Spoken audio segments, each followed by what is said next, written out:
Hello everyone, जैसा कि आप जानते हैं हम आज की क्लास में स्टार्ट करने जा रहे हैं केमिस्ट्री के चैप्टर एटम और मॉलिक्यूल के बारे में। जी हाँ, एटम और मॉलिक्यूल यानी परमाणु और अणु के बारे में, जो कि केमिस्ट्री का एक बहुत इम्पोर्टेंट चैप्टर है और जहाँ से बहुत सारे क्वेश्चंस हमारे एग्जाम में देखे जाते हैं।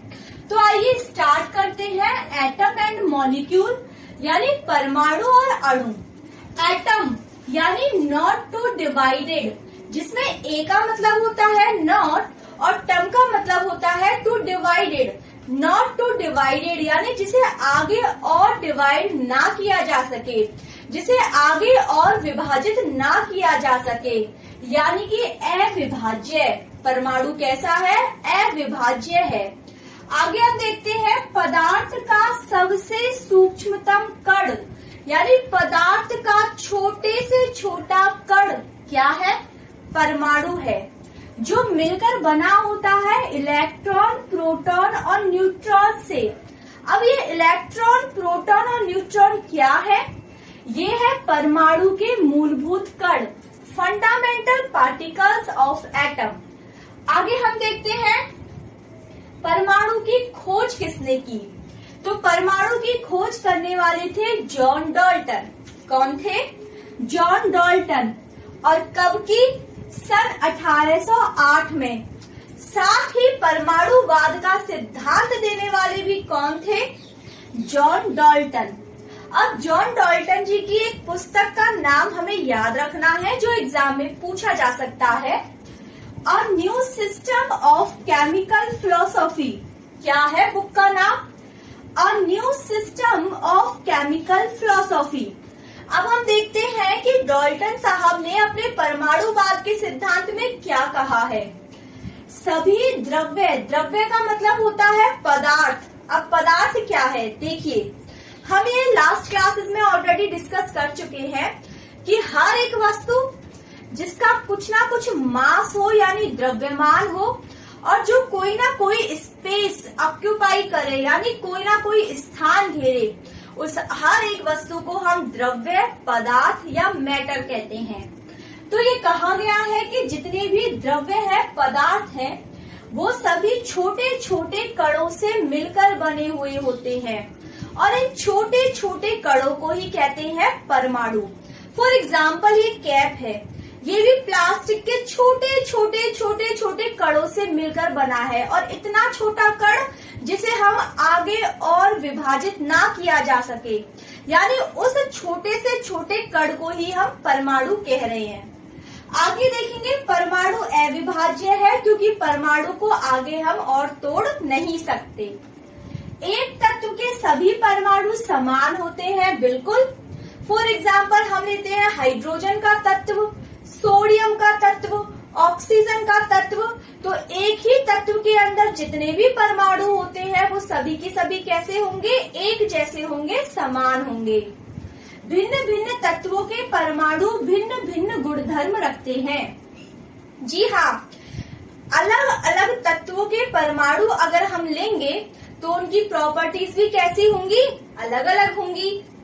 भिन्न भिन्न तत्वों के परमाणु परस्पर पूर्ण संख्या के अनुपात में ही संयोग करके अणु बनाते हैं। अब इसका क्या मतलब है ये हम देखेंगे एक एग्जाम्पल से। हमने एग्जाम्पल लिया है वाटर यानी H2O के मॉलिक्यूल का। हम देख रहे हैं H2O दो हाइड्रोजन और एक ऑक्सीजन से मिलकर बना हुआ है। दो हाइड्रोजन एक ऑक्सीजन यानी भिन्न भिन्न तत्व है, उसके भिन्न भिन्न परमाणु हैं हाइड्रोजन और ऑक्सीजन, और दोनों पूर्ण संख्या में आपस में क्या कर रहे हैं? संयोग कर रहे हैं। पूर्ण संख्या मतलब 1, 2, 3, 4, 5 दशमलव में नहीं होना चाहिए। यानी H2O क्या बन रहा है? एक मॉलिक्यूल, एक अणु बन रहा है। हमने इसे शो भी किया है, आइए समझते हैं। दो हाइड्रोजन एक ऑक्सीजन। जैसा कि हम जानते हैं ऑक्सीजन के बाह्यतम कोश में आउटर मोस्ट शेल में 6 इलेक्ट्रॉन होते हैं, 6 इलेक्ट्रॉन होते हैं। तो 1, 2, 3, 4, 5, 6। लेकिन ऑक्टेट कंप्लीट करने के लिए कितने इलेक्ट्रॉन चाहिए? टोटल 8 इलेक्ट्रॉन चाहिए। मतलब ऑक्सीजन के पास अभी 2 इलेक्ट्रॉन की कमी है। तो वो 2 इलेक्ट्रॉन ऑक्सीजन कहाँ से लेगा? हाइड्रोजन से। हम जानते हैं हाइड्रोजन के पास केवल एक ही इलेक्ट्रॉन है। हाइड्रोजन के पास केवल एक ही इलेक्ट्रॉन है, लेकिन हाइड्रोजन को क्या चाहिए कंप्लीट करने के लिए? 2 इलेक्ट्रॉन चाहिए। यानी अभी इसके पास एक इलेक्ट्रॉन कम है। वो एक इलेक्ट्रॉन हाइड्रोजन कहाँ से लेगा? ऑक्सीजन से। यानी ऑक्सीजन और हाइड्रोजन आपस में इलेक्ट्रॉनों का साझा करेंगे। तो देख लेते हैं ये क्या हो रहा है, इलेक्ट्रॉनों का साझा। अब इलेक्ट्रॉनों के साझे के बाद हम सबके इलेक्ट्रॉन्स को काउंट करेंगे। पहले देख लेते हैं ऑक्सीजन के इलेक्ट्रॉन 1 2 3 4 5 6 7 8। यानी अब ऑक्सीजन का ऑक्टेट कंप्लीट हो चुका है। बात करें हाइड्रोजन की तो 1 2, यहाँ हाइड्रोजन की बात करें तो 1 2, यानी यहाँ हाइड्रोजन का भी कंप्लीट हो चुका है 2 इलेक्ट्रॉन। इसका मतलब अब यहाँ हमारा मॉलिक्यूल, यहाँ हमारा अणु बनके तैयार है। आगे हम देखते हैं कि जो परमाणु है उसका स्वतंत्र अस्तित्व संभव नहीं है, यानी परमाणु स्वतंत्र अवस्था में नहीं रह सकता। देखिए जो हमारा परमाणु है उसके सेंटर में होता है न्यूक्लियस यानी कि नाभिक। अब इस नाभिक के अंदर होता है प्रोटॉन और न्यूट्रॉन। न्यूक्लियस के अंदर क्या क्या होते हैं? प्रोटॉन भी होता है और न्यूट्रॉन भी होता है। इस न्यूक्लियस के चारों ओर परमाणु में जो कक्षाएं बनी होती हैं उनमें इलेक्ट्रॉन क्या करते हैं? चक्कर लगाते हैं। अब एक क्वेश्चन पूछा जाता है कि न्यूक्लियस यानी नाभिक की खोज किसने की? तो नाभिक की खोज करने का श्रेय जाता है रदरफोर्ड को। किसको जाता है? रदरफोर्ड को। आगे हम बात करेंगे हमारे जितने भी मूलभूत कण हैं, परमाणु के जितने भी फंडामेंटल पार्टिकल्स हैं, इलेक्ट्रॉन, प्रोटॉन और न्यूट्रॉन, उन सभी के बारे में हमने ये छोटी कक्षाओं से पढ़ते आ रहे हैं कि इलेक्ट्रॉन, प्रोटॉन, न्यूट्रॉन क्या है। तो देख लेते हैं इलेक्ट्रॉन। इलेक्ट्रॉन जिसकी खोज की थी जे थॉमसन ने, कब की थी? 1897 में। इस पर आवेश होता है ऋणात्मक आवेश, नेगेटिव चार्ज। बात करें द्रव्यमान की तो इलेक्ट्रॉन पर मास होता है 9.1 इंटू 10 की पावर -31 kg, यानी 9.1 गुणा 10 की घात 31 किलोग्राम। आगे देखते हैं प्रोटॉन। प्रोटॉन की खोज की थी रदरफोर्ड ने, लेकिन रदरफोर्ड ने की थी गोल्डस्टीन जी के साथ मिलकर, इसीलिए कहीं रदरफोर्ड आता है तो कहीं कहीं गोल्डस्टीन भी आ जाता है। वर्ष अगर हम बात करें तो 1919 में प्रोटॉन की खोज की गई। बात करें आवेश की तो प्रोटॉन के ऊपर होता है पॉजिटिव चार्ज यानी कि धनात्मक आवेश। बात करें द्रव्यमान की तो प्रोटॉन का द्रव्यमान है 1.672 इंटू 10 की पावर -27 kg। आगे हम देख लेते हैं न्यूट्रॉन। न्यूट्रॉन की खोज करने वाले थे जेम्स चैडविक। कब की थी? 1932 में। लेकिन न्यूट्रॉन के ऊपर क्या कोई चार्ज होता है? जी नहीं, न्यूट्रॉन आवेश रहित है यानी कि चार्ज लेस है। न्यूट्रॉन के ऊपर कोई भी चार्ज नहीं होता। बात करें न्यूट्रॉन के द्रव्यमान की तो हम देखते हैं न्यूट्रॉन का द्रव्यमान लगभग प्रोटॉन के द्रव्यमान के बराबर है, 1.675 इंटू 10 की पावर -27 kg। आगे हम देखते हैं नाभिक का आकार, जो न्यूक्लियस है उसका साइज क्या है? उसका साइज है 1 फर्मी मीटर। FM का मतलब यहाँ पर है फर्मी मीटर। 1 फर्मी मीटर की वैल्यू है 10 की पावर -15 मीटर, यानी 10 की घात -15 मीटर। बात करें परमाणु के आकार की, परमाणु का साइज क्या है? तो वो है 1 एंगस्ट्रम। क्या है? 1 एंगस्ट्रम। 1 एंगस्ट्रम की वैल्यू है 10 की पावर -10 मीटर, यानी 10 की घात -10 मीटर। अब बात कर लें ऑर्डर ऑफ मास, द्रव्यमान के क्रम की। प्रोटॉन, इलेक्ट्रॉन, न्यूट्रॉन में से किसका द्रव्यमान अधिक है और किसका द्रव्यमान कम है। तो हम देखते हैं न्यूट्रॉन का द्रव्यमान प्रोटॉन के द्रव्यमान के लगभग बराबर है, लेकिन फिर भी दोनों में से कंपैरिजन किया जाए तो न्यूट्रॉन का द्रव्यमान प्रोटॉन के द्रव्यमान से थोड़ा सा अधिक है। और सबसे कम होता है इलेक्ट्रॉन का द्रव्यमान। इलेक्ट्रॉन का द्रव्यमान सबसे कम, उससे थोड़ा ज्यादा प्रोटॉन और उससे भी ज्यादा न्यूट्रॉन। लेकिन प्रोटॉन का द्रव्यमान और इलेक्ट्रॉन के द्रव्यमान में अगर हम कंपैरिजन करें तो प्रोटॉन का द्रव्यमान इलेक्ट्रॉन के द्रव्यमान से लगभग 1836 गुना होता है। Mp equals to 1836 Me। इसका मतलब है प्रोटॉन का जो मास है वो इलेक्ट्रॉन के मास का लगभग 1836 गुना है। आगे हम देखते हैं AMU। अब ये AMU क्या है? AMU का मतलब है atomic mass unit. Atomic mass unit जिसे हिंदी में हम कहते हैं परमाणु द्रव्यमान इकाई, जिसे हम और किस नाम से जानते हैं? जिसे हम जानते हैं एक डाल्टन के नाम से। किस नाम से जानते हैं? एक डाल्टन के नाम से। अब बेसिकली ये AMU एटॉमिक मास यूनिट है क्या? ये एक प्रोटॉन का द्रव्यमान है या हम कह सकते हैं एक न्यूट्रॉन का द्रव्यमान है। अब बात करें AMU की जो क्वांटिटी है, जो AMU की वैल्यू है वो क्या है? तो ये वैल्यू है 1.67 इंटू 10 की पावर -27 kg। वही जो प्रोटॉन या न्यूट्रॉन का मास होता है, क्योंकि एक प्रोटॉन का मास या एक न्यूट्रॉन का मास ही तो एक AMU है, तो इसकी वैल्यू भी क्या होगी? 1.67 इंटू 10 की पावर -27 kg, जिसे हम एक डाल्टन के नाम से भी जानते हैं। अब बात करें परमाणु भार। तो जो परमाणु भार है इसका सूत्र क्या है AMU के अंदर? तो ये है द्रव्यमान संख्या गुणा AMU। अगर हम द्रव्यमान संख्या में AMU को मल्टीप्लाई कर देते हैं, यानी एटॉमिक मास यूनिट को मल्टीप्लाई कर दें, तो हमारे पास परमाणु भार निकल के आ जाएगा। अगर परमाणु भार की इकाई की हम बात करें तो इसकी इकाई होती है डाल्टन। क्या होती है? डाल्टन।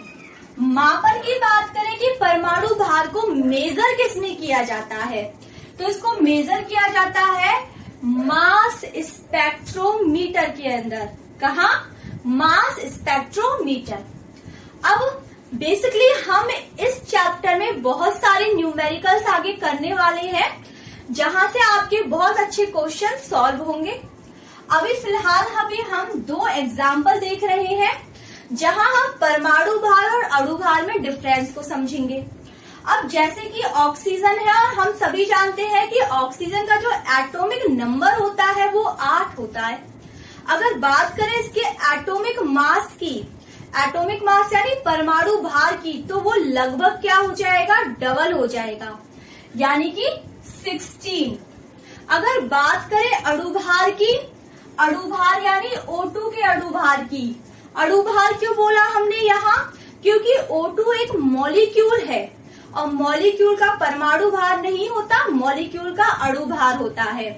तो O2 का क्या हो जाएगा? जस्ट इसका डबल, 16 का डबल 32। आगे बात करें हाइड्रोजन की, तो हम सभी जानते हैं हाइड्रोजन का परमाणु भार 1 होता है। अगर इसके अणु भार की बात करें तो जस्ट डबल हो जाएगा, यानी कि 2। तो आई होप अभी हमने इस स्लाइड में जितना भी कवर किया है वो आप सभी को क्लियर है।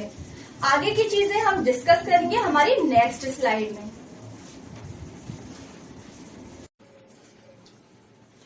आइए अब देखते हैं परमाणु क्रमांक यानी एटॉमिक नंबर के बारे में, जिसे हम रिप्रेजेंट करते हैं Z से।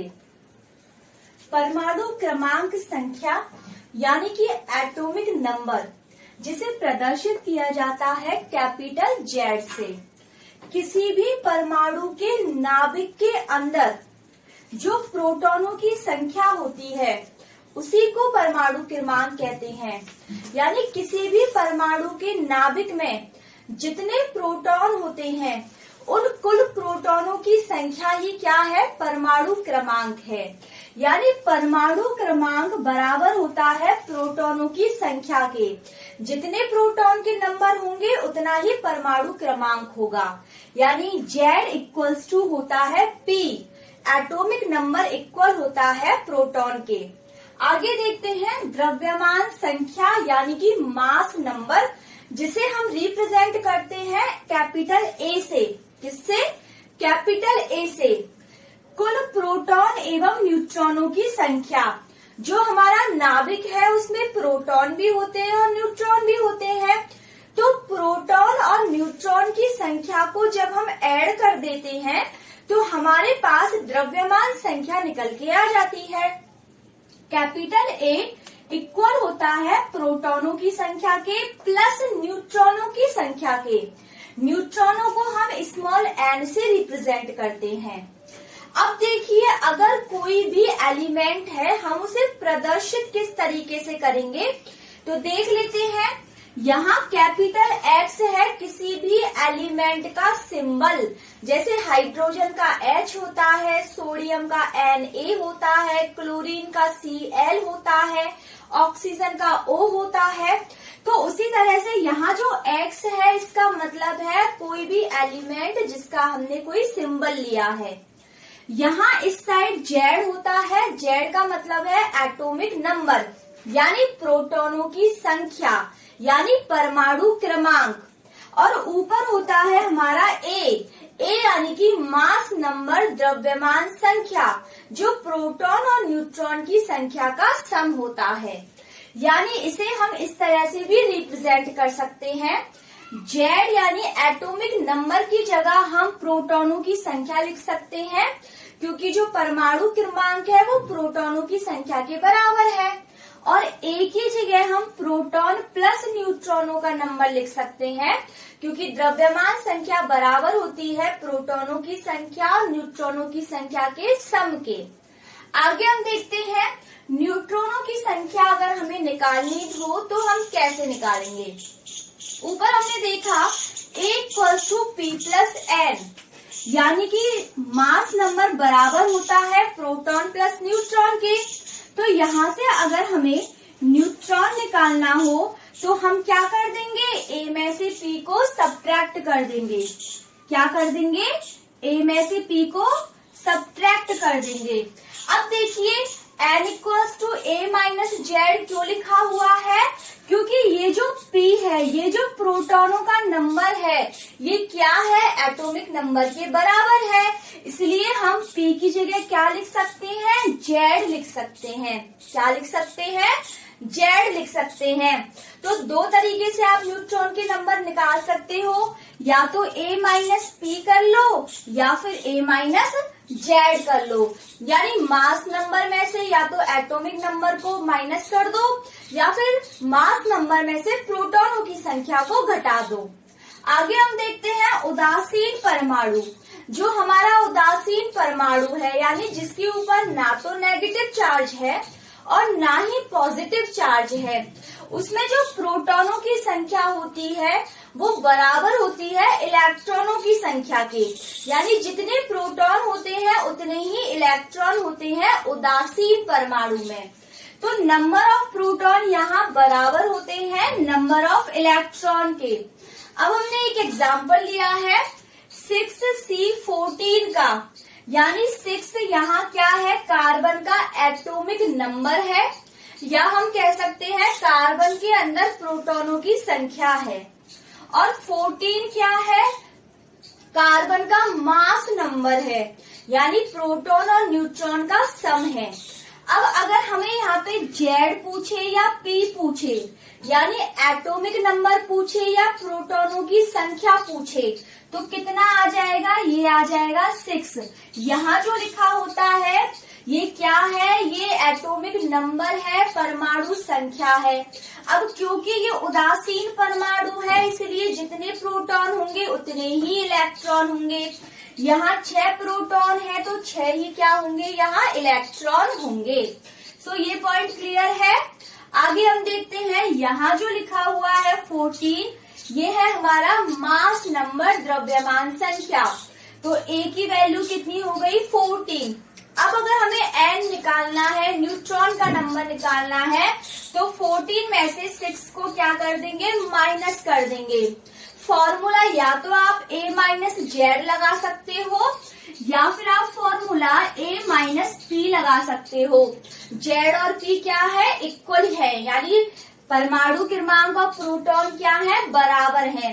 तो 14 में से जब आप 6 को माइनस करोगे तो हमारे पास कितने न्यूट्रॉन आ जाएंगे, 8 न्यूट्रॉन निकल के आ जाएंगे। आगे हम देखते हैं एक क्वेश्चन जो एग्जाम में फॉर्मूले के रूप में पूछा जाता है कि number of maximum electron in orbit कितने होते हैं। यानी कि इसका फॉर्मूला क्या है, तो n equals to 2n square, capital N equals to 2n square. यहाँ कैपिटल N का मतलब क्या होता है, number of maximum electron in orbit, यानी एक ऑर्बिट में, एक कक्षा में मैक्सिमम कितने इलेक्ट्रॉन भरे जा सकते हैं। तो इसके लिए आप जो सूत्र यूज करोगे वो है 2n स्क्वायर। यहाँ n क्या है, यहाँ n है नंबर ऑफ ऑर्बिट। अब कैसे निकालेंगे हम वो देख लीजिए। फॉर एग्जाम्पल ये हमारा कोई न्यूक्लियस है, नाभिक है, इसके चारों ओर हमने शेल्स बनाई हुई हैं, जैसे K shell, L shell, M, N, और इसके आगे भी चलते हुए चले जाएंगे। बेसिकली के एल एम एन तक ही हम नॉर्मली डिस्कस करते हैं। अब के लिए एन की वैल्यू क्या है, 1, क्योंकि के क्या है, पहला ऑर्बिट है। एल के लिए एन की वैल्यू 2, एम के लिए एन की वैल्यू 3, एन के लिए एन की वैल्यू 4, इस तरह से एन की वैल्यू बढ़ती हुई चली जाती है। अब फॉर एग्जाम्पल हमें निकालना है कि जो के शेल है इसके अंदर कितने मैक्सिमम इलेक्ट्रॉन है, पहले ऑर्बिट के अंदर कितने मैक्सिमम इलेक्ट्रॉन हैं। तो हम कैसे निकालेंगे, यहाँ क्या है 2 इंटू एन की जगह हम रख देंगे 1, 2 इंटू एन की जगह हमने क्या रख दिया है, 1 का स्क्वायर। 1 का स्क्वायर 1 होता है, जब इसका 2 से मल्टीप्लाई करेंगे तो आंसर आ जाएगा 2। यानी जो फर्स्ट ऑर्बिट होता है, जो के शेल होती है, इसके अंदर मैक्सिमम 2 इलेक्ट्रॉन भरे जा सकते हैं। आगे अगर हम देखें दूसरी कक्षा में कितने इलेक्ट्रॉन भरे जा सकते हैं, तो उसके लिए हम n की वैल्यू क्या रख देंगे, 2 रख देंगे। देख लेते हैं, 2 इंटू n की जगह आप 2 रखोगे तो 2 का स्क्वायर कर लीजिए। 2 की पावर 2 4 होती है, 4 का 2 से मल्टीप्लाई करेंगे 8। यानी जो दूसरी कक्षा है उसमें मैक्सिमम इलेक्ट्रॉन कितने भरे जा सकते हैं, 8। इसी तरह से जो तीसरी कक्षा है उसमें हम कैलकुलेट करेंगे तो मैक्सिमम इलेक्ट्रॉन 18, चौथी कक्षा में 32। इस तरह से आगे चलते हुए चले जाएंगे। तो पहली कक्षा में अधिकतम इलेक्ट्रॉनों की संख्या होती है 2, दूसरी कक्षा में 8, तीसरी कक्षा में 18 और चौथी कक्षा में 32। इसको हम किस सूत्र की सहायता से ज्ञात करेंगे, 2n स्क्वायर। क्या है ये, maximum number of electron in orbit. आगे देखते हैं, जब हम निम्न कक्षा से उच्च कक्षा में इलेक्ट्रॉन का ट्रांसफर करते हैं, यहाँ इलेक्ट्रॉन निम्न कक्षा से उच्च कक्षा में जा रहा है, तो हम देखेंगे जब इलेक्ट्रॉन निम्न कक्षा से उच्च कक्षा में जाता है तो ऊर्जा का अवशोषण होता है। आप देख रहे हैं जब इलेक्ट्रॉन निम्न कक्षा से उच्च कक्षा में जा रहा है तो इलेक्ट्रॉन एनर्जी को एब्जॉर्ब कर रहा है, ऊर्जा का अवशोषण कर रहा है। वहीं इलेक्ट्रॉन जब उच्च ऊर्जा से निम्न ऊर्जा कक्षा में आता है, उच्च कक्षा से निम्न कक्षा में जाता है, तो एनर्जी का उत्सर्जन करता है, एनर्जी को बाहर निकालता है, एनर्जी का उत्सर्जन करता है। अब जब इलेक्ट्रॉन निम्न कक्षा से उच्च कक्षा में जा रहा है, जब इलेक्ट्रॉन निम्न कक्षा से उच्च कक्षा में जा रहा है तो वो एनर्जी को एब्जॉर्ब कर रहा है, ऊर्जा का अवशोषण कर रहा है, यानी कि उसका ऊर्जा का स्तर क्या हो रहा है, बढ़ रहा है, उसका एनर्जी लेवल इंक्रीज हो रहा है। अब जो नील्स बोर है ये कहते हैं कि कक्षा को ही ऊर्जा का स्तर कहा जाता है। यानी ये जो हमने पहली कक्षा, दूसरी कक्षा, तीसरी कक्षा पढ़ी है, इन्हीं को ऊर्जा स्तर यानी एनर्जी लेवल के नाम से जाना जाता है। आगे देखते हैं, जब इलेक्ट्रॉन नाभिक से दूर जाता है, यानी ये नाभिक है, जैसे जैसे इलेक्ट्रॉन इससे दूर जाएगा वैसे वैसे इसकी ऊर्जा क्या होगी, बढ़ती चली जाएगी। ऊर्जा क्या होगी, बढ़ती चली जाएगी। और जैसे जैसे नाभिक के करीब आएगा ऊर्जा घटती चली जाएगी। आगे देखते हैं, अनंत पर इलेक्ट्रॉन की कुल ऊर्जा शून्य होती है। और ये जो शून्य ऊर्जा है ये मैक्सिमम है। क्यों? क्योंकि बेसिकली जो इलेक्ट्रॉन की एनर्जी होती है ना वो नेगेटिव में होती है। अगर नेगेटिव से कंपेयर करें तो शून्य तो बहुत ज्यादा हो गया। यानी अनंत पर इलेक्ट्रॉन की जो ऊर्जा है वो शून्य होती है और ये शून्य ही उसकी मैक्सिमम ऊर्जा होती है। इसको हमने एक क्वेश्चन से भी दिखाया है कि नाभिक के चारों ओर चक्कर लगाने वाले इलेक्ट्रॉन की जो कुल ऊर्जा है, ये जो न्यूक्लियस है इसके चारों ओर जो इलेक्ट्रॉन चक्कर लगा रहे हैं, इसकी जो कुल एनर्जी है वो नेगेटिव में होती है। कैसे होती है? नेगेटिव में होती है। इसीलिए हमने कहा अनंत पर जो इलेक्ट्रॉन की ऊर्जा है वो शून्य है और शून्य है इसीलिए वो मैक्सिमम है। आई होप इस स्लाइड में हमने जितना भी कवर किया है आप सभी को क्लियर है। बाकी का हम करेंगे नेक्स्ट स्लाइड में कवर।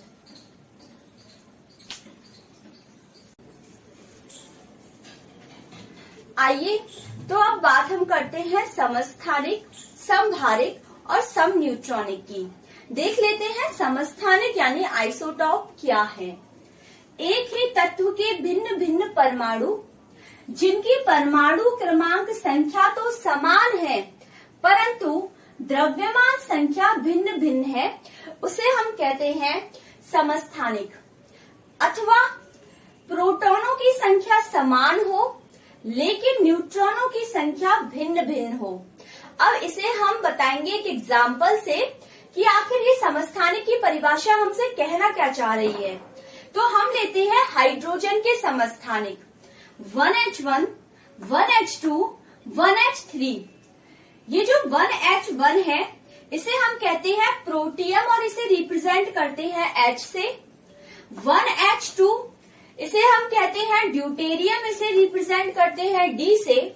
1H3 इसे हम कहते हैं ट्राइटियम और इसे रिप्रेजेंट करते हैं T से। अब क्योंकि ये तीनों उदासीन परमाणु है इसलिए इलेक्ट्रॉन प्रोटॉन की संख्या समान होगी। तो जितना एटॉमिक नंबर है उतने ही प्रोटॉन होंगे और उतने ही इलेक्ट्रॉन होंगे। तो इलेक्ट्रॉन और प्रोटॉन की संख्या कितनी हो गई? 1 हो गई। बात करें न्यूट्रॉन की संख्या की तो 1 में से 1 गया 0, 2 में से 1 गया 1 और 3 में से 1 गया 2। यानी 0, 1, 2 ये क्या हो गए? इन तीनों के न्यूट्रॉनों की संख्या हो गई। यानी प्रोटॉनों की संख्या समान और न्यूट्रॉनों की संख्या अलग अलग। या फिर हम कह सकते हैं परमाणु क्रमांक समान परंतु द्रव्यमान संख्या अलग अलग। क्या है ये? समस्थानिक। आगे हम बात करते हैं समस्थानिकों के रासायनिक गुण तो समान होते हैं परंतु जो भौतिक गुण हैं वो भिन्न भिन्न होते हैं। कैसे? एग्जाम्पल ले लेते हैं यूरेनियम का। यूरेनियम 233, यूरेनियम 235 और यूरेनियम 238, जिसमें से 92 यूरेनियम 233 और 92 यूरेनियम 235 विखंडनीय है, इसे तोड़ा जा सकता है। यानी इसकी जो भौतिक परिवर्तन किया जा सकता है, भौतिक जो प्रॉपर्टी है फिजिकल प्रॉपर्टी में चेंज किया जा सकता है। यूरेनियम 238 गैर विखंडनीय है यानी इसे आगे तोड़ा नहीं जा सकता। आगे देख लेते हैं जल का एग्जाम्पल, हाइड्रोजन ऑक्साइड और ड्यूटेरियम ऑक्साइड। हाइड्रोजन ऑक्साइड जिसे साधारण जल कहते हैं और ड्यूटेरियम ऑक्साइड जिसे भारी जल कहते हैं। अब इसका जो अधिकतम घनत्व है वो है 4 डिग्री सेल्सियस और इसका अधिकतम घनत्व जो है वो है 11.3 डिग्री सेल्सियस। बात करें बॉइलिंग पॉइंट यानी क्वथनांक बिंदु की, तो बॉइलिंग पॉइंट साधारण जल का है 100 डिग्री सेल्सियस और भारी जल का है 101.3 डिग्री सेल्सियस। आगे हम देखते हैं साधारण जल के, यानी ये जो हाइड्रोजन ऑक्साइड है, इस साधारण जल के 6000 भाग में से जो 1 भाग होता है वो इस भारी जल का होता है। अब ये जो भारी जल है D2O, इसकी खोज करने वाले थे HC यूरे। कौन? HC यूरे। आगे हम देखते हैं कि जो तत्व का निर्धारण किया जाता है वो किया जाता है प्रोटॉनों की संख्या से। क्यों? क्योंकि जो प्रोटॉन की संख्या होती है वही एटॉमिक नंबर होता है और उसी एटॉमिक नंबर से हम पता लगाते हैं कि कौन सा तत्व है। तत्व के जो रासायनिक गुण है वो डिपेंड करते हैं इलेक्ट्रॉनों की संख्या पर। इलेक्ट्रॉनों की संख्या पर तत्व के रासायनिक गुण निर्भर करते हैं।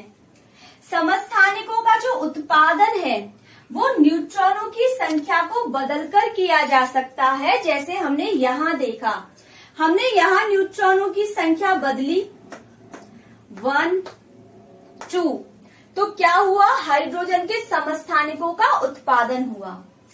आगे क्या है? ये मुख्य अनुसंधान केंद्र है, समस्थानिकों के उत्पादन केंद्र हैं।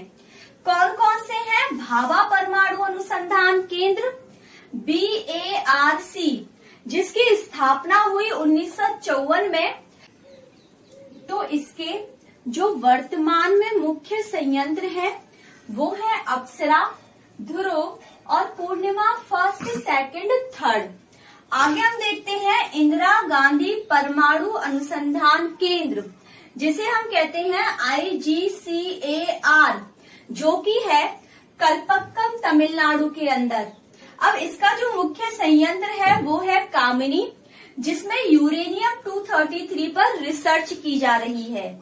आगे हम देखते हैं वेरिएबल एनर्जी साइक्लोट्रॉन केंद्र, जो है कलकत्ता में। राजा रमन उन्नत प्रौद्योगिकी केंद्र, ये कहाँ है? इंदौर MP के अंदर। अब ये हमने जितने भी चारों अनुसंधान केंद्र, उत्पादन केंद्र डिस्कस किए हैं, इन चारों पर निगरानी रखने का काम करता है BRIT, board of radiation and isotope technology, जो कि प्रेजेंट में कहाँ है? जो है मुंबई के अंदर। ये था समस्थानिकों पर कंप्लीट डिस्कशन। तो अब हम देखते हैं संभारक यानी आइसोबार के बारे में, जिनकी द्रव्यमान संख्या तो समान होती है लेकिन परमाणु क्रमांक संख्या भिन्न भिन्न होती है। उसे हम कहते हैं संभारक यानी कि आइसोबार। जैसे 6C14 और 7N14। आप देख रहे हो कार्बन और नाइट्रोजन, हमने 2 तरह के संभारक उपयोग किए हैं, जिसमें कार्बन और नाइट्रोजन दोनों का जो एटॉमिक नंबर है, परमाणु क्रमांक है, वो अलग अलग है लेकिन द्रव्यमान संख्या समान है। तो ऐसे तत्व जिनके परमाणु क्रमांक अलग अलग लेकिन द्रव्यमान संख्या समान है, उन्हें हम क्या कहेंगे? संभारक यानी कि आइसोबार।